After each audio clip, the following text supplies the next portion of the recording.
Posso te assegurar que não tem grave.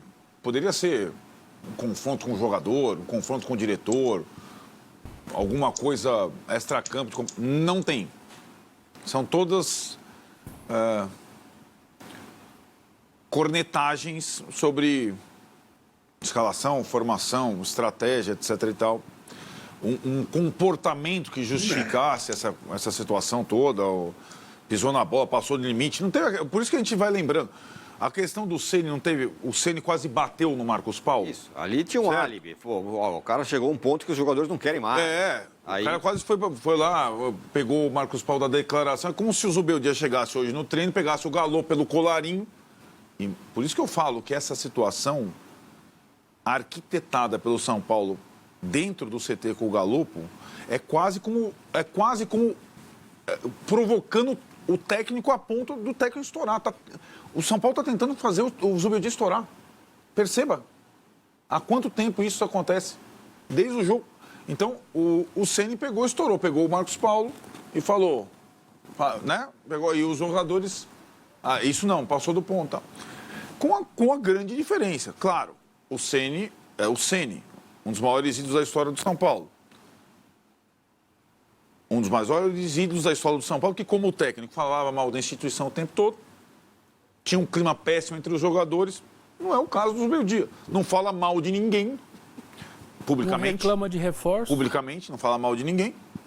Não pede reforço. E tem um bom ambiente com os principais jogadores. Então, de fato, mas talvez seja isso, hein? Seja isso que esteja faltando. O cara vir para essa guerra de forças aí e pegar, né, e falar, ó, não é bem assim, bate aqui na mesa e tal. Não é bem assim, não. Vocês pensam que estão lidando com quem? Quem tem comando aqui sou eu sou o treinador. Galopo vai jogar quando eu achar que deve, fulano de tal joga porque eu escalo, a responsabilidade é minha, eu faço o que é melhor para o time, na minha visão, dentro do meu escopo de trabalho, daquilo que eu penso futebol, do trabalho que eu tenho feito no dia a dia, sabe? Porque, cara, para você fechar a tampa do bueiro, às vezes você precisa dar uma pancada, entendeu? Encaixou ali, fechou, beleza. Né? Então, o treinador também tem que ter personalidade, vir, ó, bater forte. Estou esperando a próxima oportunidade. Cara, o Zubeldia tinha que dar entrevista também. Ele tinha que vir a público e falar. Vai dar entrevista amanhã depois do jogo. Vai ser a primeira pergunta. O São Paulo pode ganhar de 25-0. Vamos perguntar, e aí, por que o Galopo não joga, não é? Isso foi... Já está encomendado. O Galopo... Isso é verdade. Agora, assim, né, no outro jogo, no jogo anterior... lembrando que o processo de fritura começou depois do jogo com o Botafogo, invadiu o jogo do Corinthians, parecia que a direção do São Paulo queria que o São Paulo perdesse para o Corinthians, que ele trocava o técnico. Ganhou de 3. Né? Aí vai a Cuiabá, ele é perguntado pelo repórter, embora a transmissão tenha falhado miseravelmente, na chegada do estádio, sobre a questão da fritura. Aí não ficou claro porque não apareceu. Na entrevista coletiva pós-derrota desastrosa para o Cuiabá, esse tema não veio tanto à tona. Isso. Agora, eu acredito que ele virá, né, na pós-jogo com o Guarani. Lembrando o seguinte, né, Tironi? Pós-jogo com o Guarani, faltarão 8. Depois do Guarani, não. Vasco no estádio do Guarani, perdão. Pós-jogo do Vasco no estádio do Guarani, faltarão 8. O seguinte é contra o Criciúma 10 dias depois.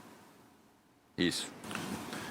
Então, assim, dependendo do que acontecer em Campinas, dos desdobramentos, eu não pacto, né, a reunião do Casares, eu não duvidaria, se o São Paulo perder do Vasco, empatar com o Vasco, que eles façam coisa que já fizeram algumas vezes.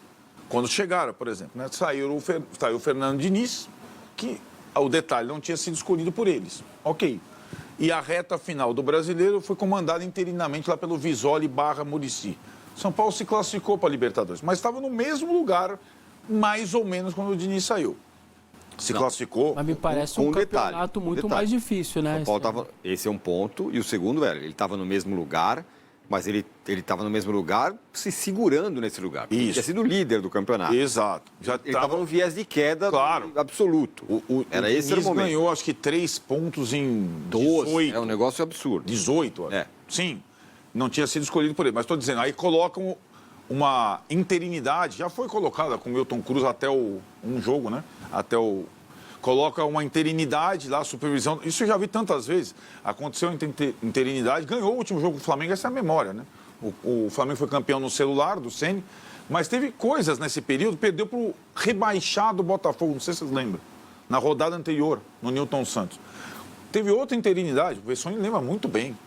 Quando o São Paulo foi para a Libertadores, nas 2 últimas rodadas, com o Milton Cruz, despedido do Luiz Fabiano, na interinidade do Milton Cruz foi 6-1 para o Corinthians. Ele estava no banco aqui. 6-1 para o Corinthians, na interinidade. Teve lá, classificou para a Libertadores. Mas teve 6-1 para o Corinthians, perdeu para o rebaixado Botafogo. Como se... Porque essas interinidades, a do Milton Cruz, então, / Muricy, ela é eterna, né? Sim. Já foi 1000 vezes.